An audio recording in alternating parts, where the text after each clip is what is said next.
Social media company LinkedIn refused to run Irish language ads for customers during Seachtain na Gaeilge, saying the platform does not support the language. The policy has been labelled narrow-minded by Conradh na Gaeilge, a cultural group promoting the use of Irish.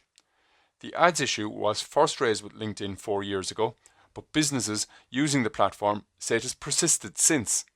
This is despite LinkedIn having a significant presence in Ireland. Its largest office outside the US is in Dublin, and LinkedIn employs more than 2,000 people here. The social media platform has about 3.5 million users in Ireland. LinkedIn supports 34 languages on the platform, including most major European languages. The company said demand dictates the languages it supports. Every ad on the platform is reviewed against its policies and guidelines, and it supports languages only when it has the necessary skills, technology and personnel to do so. Conradh na Gaeilge General Secretary Julian Despawn said LinkedIn's position is hard to understand. Mr. Despawn described the policy as narrow-minded, given the popularity of the language and its growth online.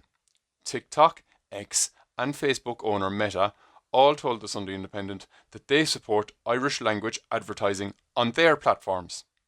You can read more on this on the Irish Independent.